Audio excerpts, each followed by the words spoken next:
Welcome to Fresh Off the Boat. In today's podcast, I'm delighted to be having this conversation with Vani Arora. She, as a student at Modern Barakhamba, way back in 2016 is when you graduated, and then also was admitted to Ashoka University. What, one of the first few batches, or the second or third batch, something like that. And then she is now working at Plaksha University, which is also an upcoming uh, new age university with a focus on tech, getting super tech education into India. So that'll be fascinating to know about your role and where that university is heading.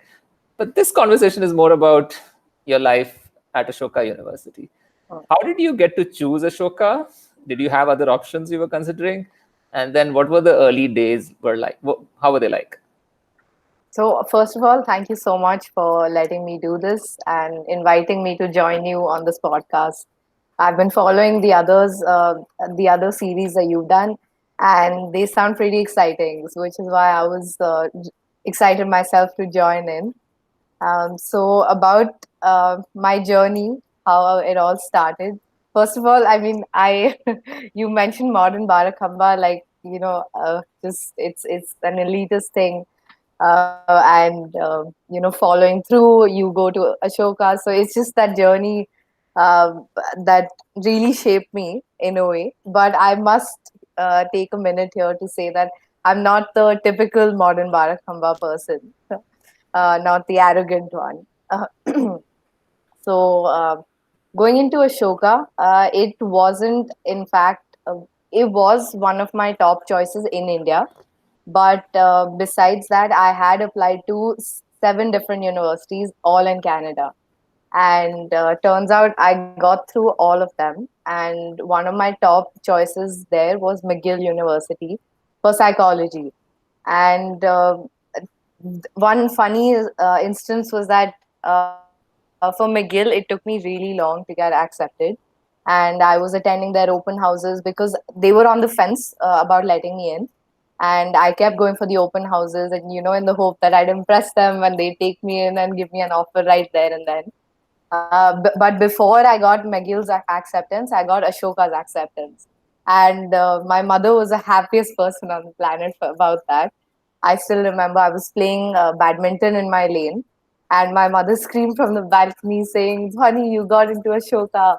And I mean, her joy was off bounds, but I was still thinking about McGill at the back of my head. And then 2 days after I got through Ashoka, I got through McGill as well. So I was in a fix, and I was thinking about whether I should consider Canada, because it was a big move, right? To move out of your home right after school, and you're not exactly the mature adult. So I was thinking, it took me about a while to decide, but I finally decided on Ashoka.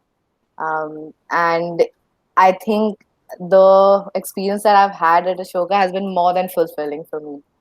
That's great. So let's delve a little bit deeper about your life at Ashoka. How was it like settling in, and also academics? How did you figure out what you want to study? You mentioned that you were not sure what you'll enter in as, but you Yeah. graduated with political science and international relations. So how did that pan out as well? So when I joined Ashoka, it was actually a seamless transition from school to college, because I was lucky enough to find people who became one of my biggest support systems now. I have this group of about 12 girls. I mean, it just sounds too much, but all of those people have taught me so much. And starting the first week of Ashoka, I met almost all of them. So they made my journey seamless, and in a way, they also shaped me while I was in Ashoka. So about my academic choices, I initially went in thinking I would do psychology. I took a few introductory courses, but then I realized, there's just something more that I want to get involved in. I found myself getting more inclined towards policy making. I was thinking, how those were the times. I think 2016 was when Modi was rolling out new policies, and I was just so intrigued about that entire process. You know, how do you go about that? And that was my first introduction into political science. I took so we had introductory courses at Ashoka. One was social and political formation, which was an introductory course into political science. So I really found myself inclined towards that field. So I thought, why not try this out? And someone told me, one of my professors told me, why don't you try out political science and IR? So IR had that little buzz around it that time because it was all about foreign policy and these. We had an amazing faculty group of international relations, and so I thought, why not? And it wasn't a conscious decision, it just happened along the way. That's good to know. Uh, but when you went deeper into political science and international relations, which topics really got you thinking and sort of challenged you to sort of apply what you were seeing in the world around you, or comprehending what was going on in the world around you? So for political science, I mean, it was mainly the new government coming in. That was I as basic and naive that may sound, it was essentially that. But then I found myself getting more interested in international relations rather than political science, because at that time I was also thinking about maybe the possibility of taking the UPSC exam. So I was thinking about getting into the Indian Foreign Services. So I thought maybe, this is something that I should get myself familiarized with, international relations. And I was mainly correlating IR with foreign policy, because all of the professors who had taught me were talking about India's position in vis-a-vis their neighbors, vis-a-vis maybe even in the Pacific region. So how India has played that role. So those were the few things that just kept pushing me into that direction, and I kept thinking about what would my life be if I go into that sort of a direction. So those were the. I mean, foreign policy was mainly the driving force. Sure, sure. So I think you mentioned about even thinking of preparing for the UPSC exam and Yeah. becoming maybe a diplomat one day. Like many college students would imagine that to be their goal. How did that decision change, or have you not sort of given up on that idea of becoming a civil servant? I haven't given up on that idea. It's still at the back of my head, but it's a huge commitment to get into it also. So I'm still thinking, do I have that commitment in me? Do I have that little spark in me that I can get into it full time? So it's still at the back of my head. I'm considering it, but I haven't had the So courage typically, to. what are the paths a political science or a IR major sort of take in terms of working or doing research in academia? What are the typical things, or of course, going for the UPSC exam, or studying law, maybe?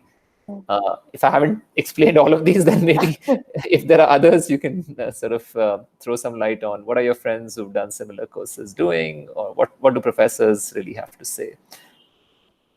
So, given the career path that I'm on right now, I'd say I'm far away from what an IR or political science major would do, because I've entered the EdTech space rather than going into something that's typically a Pol Science or IR graduate their job.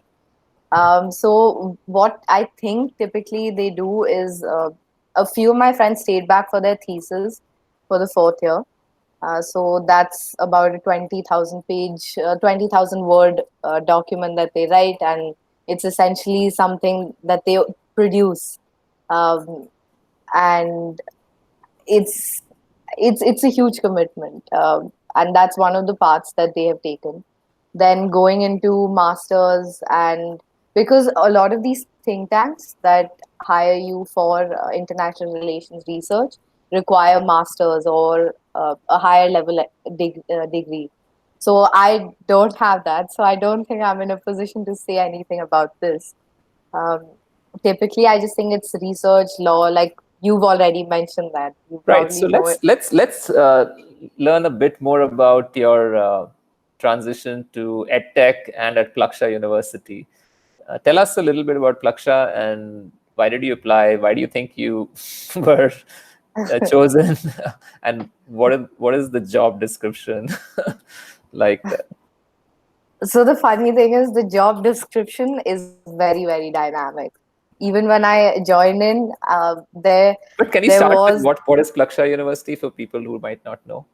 Yeah, of course. So Plaksha is this philanthropic initiative that has started as a result of 80 plus people coming together with a common vision of creating an engineering university in India, with the aim of creating actually a cutting edge program for engineers, which would create not only just the typical engineers that the Indian people might associate the image to, but also a dynamic personality of an engineer who can come out of the university feeling like they're a leader. They can take on social challenges. They can take on world problems using the knowledge that they've been imparted in college.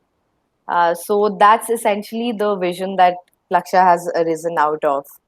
Um, and they have different programs, like one program which you're also a part of, the Young Tech Scholars, that is to tackle the young generation right from the beginning. It's to encourage them to get into hands-on engineering projects.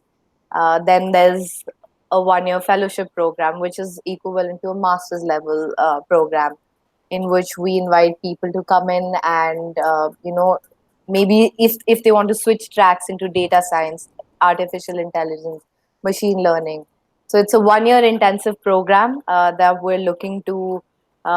We have actually, it's up and running. We're about to finish 1 year in June, and so that's the second program. And the third program will be the undergrad Yeah, which is program, which exciting. It's yeah. supposed to start in 2021. I hope the project's on sticking to the timeline given where we are. I mean, yeah, given the COVID situation, construction has taken a back seat, but it's still going as we planned.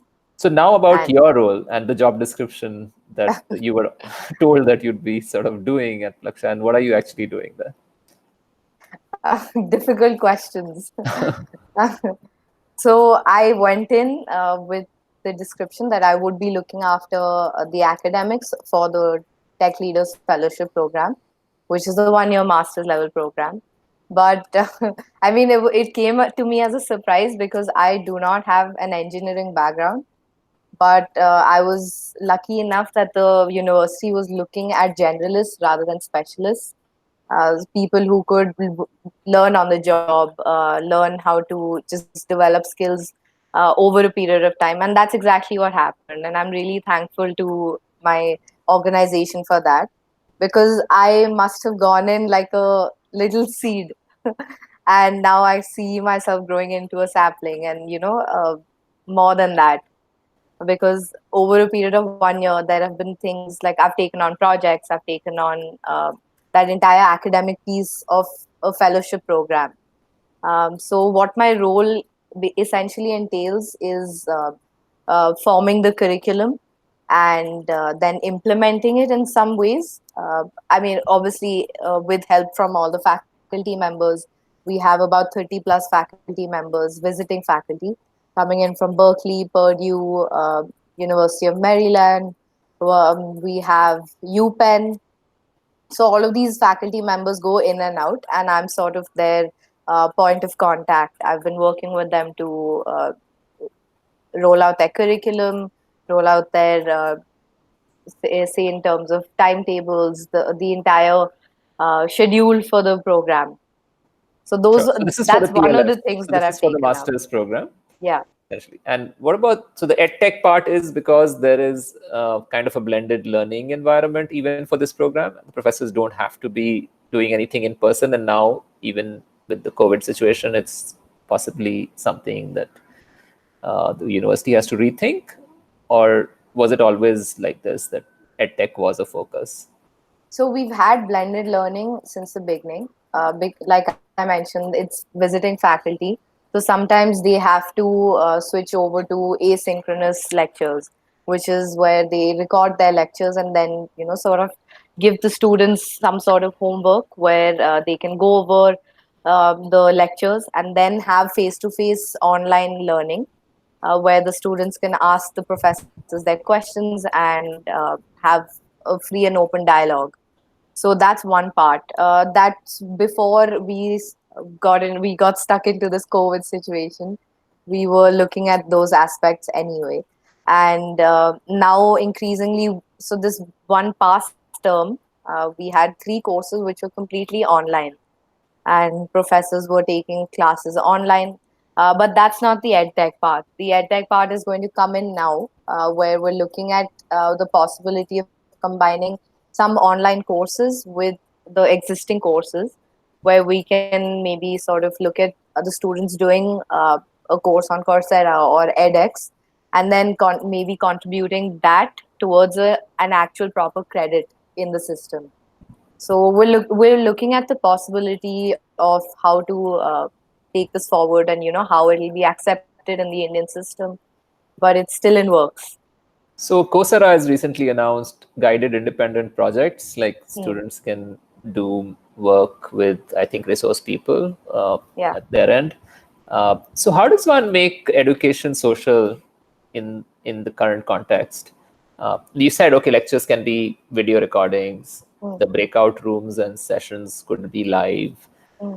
But if it's an engineering university, Hmm. what do you think can be done to sort of not miss out on the fact that there is a lab you go to and there are people who would be Hmm. looking at your work, or you can just turn Hmm. around and get suggestions. So do you think that the university is reimagining that bit also? Yeah, of course. I think if we don't do that, then it'll just really set us back, right? Because increasingly we have to think of new ways where the students don't only get the benefit of having a teacher or a faculty member online, but also what the faculty member can do over and beyond just imparting theory knowledge. So we're obviously looking at ways wherein the student can benefit from the faculty in labs, and even if they don't meet in person, then how is it that a student can take their learning into their own hands and have the faculty member as a mentor all throughout the journey? So, for instance, if we give them a project, how do we ensure that a student is doing that project in the lab while having a mentor alongside the project? So we're looking at that sort of blended learning as well, because I mean, COVID has been a boon and a bane in this sense, Right. because it's just asking us to take a step ahead into the future. Okay, so now let's switch gears and get to know you a little bit more. So I'm going to ask a few rapid fire questions. And since Oh, we were talking about COVID, pressure. yeah, let's do it. And you're an athlete, so I think you can take it. So, uh, do you miss playing football? I'm sure at this time. Every day, every day. Right. So during this era of COVID, other than missing playing football, if the world goes back to normal, what are the 3 things you would immediately do, which you probably did not do earlier, or really are dying to go back to? I would first thing I do is just go lay down in some park, just take in the nature and play football as much as I can, because I've really missed that. And so ever since I've moved into my job, it's been a year, but I've just been finding those opportunities where I can get into football, I can play leagues, or just do something. I've been considering getting together a group of uh, people in my lane just to get them to play. So my question was that other than football, but since you're so passionate, I'll let it go. So what are the other 2 things? Other 2 things, I'd obviously want to. Actually, it's funny, because I haven't thought so much into the future about this. Every day I'm just thinking, are we even going to go out in a way that it'll be ever normal, or I'm just thinking about the day that I can actually just step out and meet my friends. You Got know, it. So yeah, like it, lying on the in the on like just lazing around in the park and meeting friends. Definitely, I think these are great responses. and as surprising that this may come, I am looking forward to going back to my office and meeting my colleagues as well. You'd be surprised. We've been talking to so many students and people who are working professionals now. Most of them have said they really want to go back to the office, which is great to hear for employers, I guess. Okay, next question. If you were to identify three strengths and three words that describe your strengths, three adjectives, which words would you pick? I think I'm diligent um, in terms of whatever work I take up. I'm able to follow through till the end. Then I'd say I'm. Uh, wow, this feels like an interview. um, I'd say I'm hardworking. Um, Got it. then a third term, sporty. Okay, That's a good strength. I'd definitely. say. Super. Okay, fine. I'm actually going back to Ashoka because we talked a little bit about academics and initial days settling in, forming a friends Yeah. group. But what is it like that works for someone like you at Ashoka? What are the different experiences? Social. I'm not talking about Hmm, academics. hmm, We know that academics is pretty awesome, and you were very engaged. hmm. Uh, what is it that worked for you, other than just the friend group that you formed, activity wise, clubs and organizations wise? What skills did you develop over the So, course of 3 years? one thing I definitely took up was football at the college level. Then I think it's just really important for everyone to take up a sport because it really shapes you up. And since football was a team sport, I learned ways of leading a team, being a team member at the same time leading a team. So that was one thing. I think sports really played a huge part. Then, apart from that, Ashoka gave me the opportunity of being involved in several clubs, so I could take on responsibilities like we have this Ashoka University Leadership Summit (AULS). So I was the marketing head for that. So it gave me that freedom to form my own team and sort of represent Ashoka outside of the university itself. We got a chance to go to DU colleges and represent the leadership summit. Um, and then apart from that, there was this other initiative that a Young India Fellow had started called the Transformers Initiative. It was aimed at increasing employability amongst transgenders. So I was a part of that.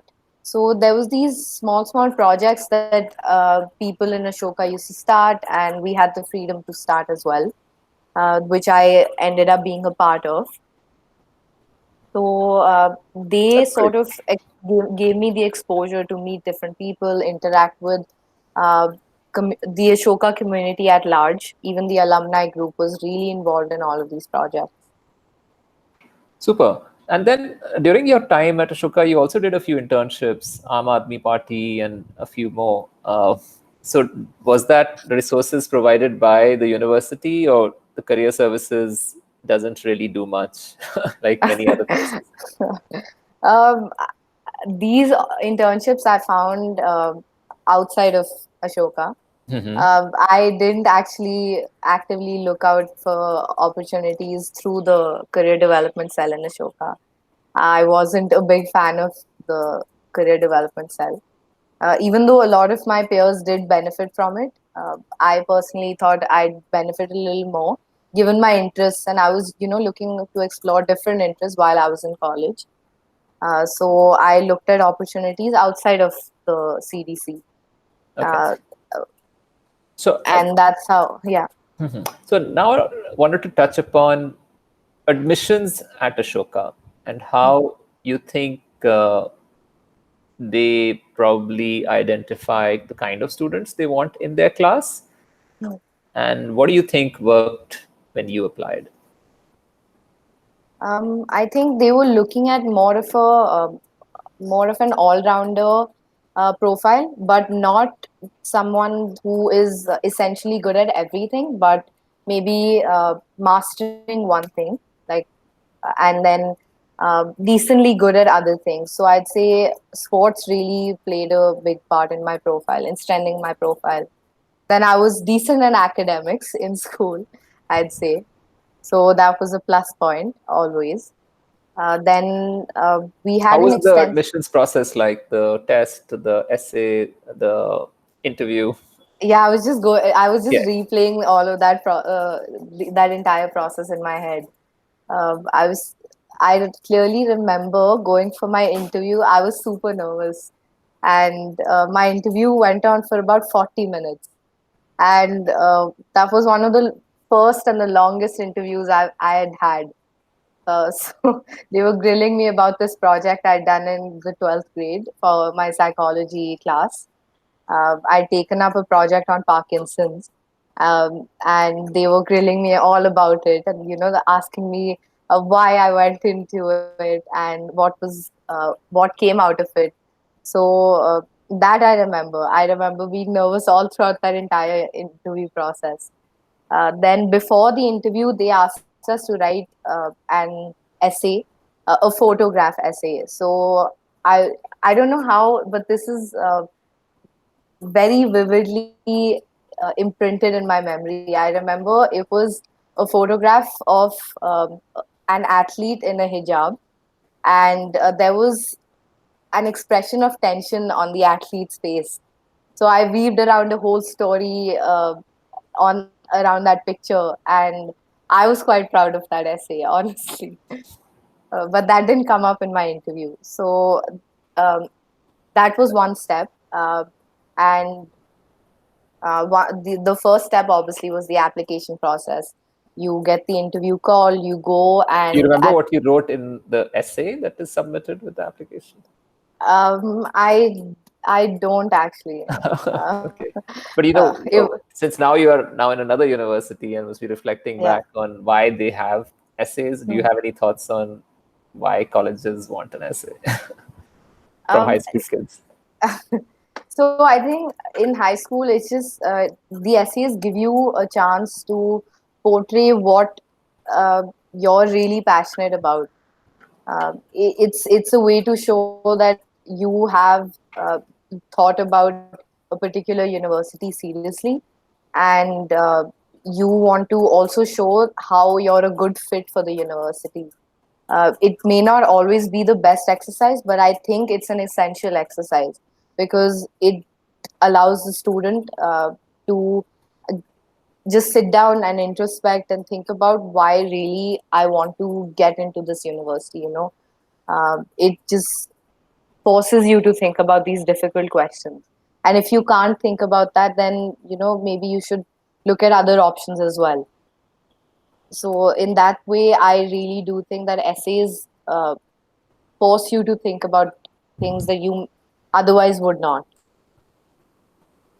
Thank you so much, Dhwani, and it was absolutely a pleasure just connecting with you and learning so much about your journey, not just to college, but now at work that you're doing. I'm looking forward to following your work at Plaksha and inviting you to our webinars in the future. So thanks. Thank you so much, Arjun. This was great.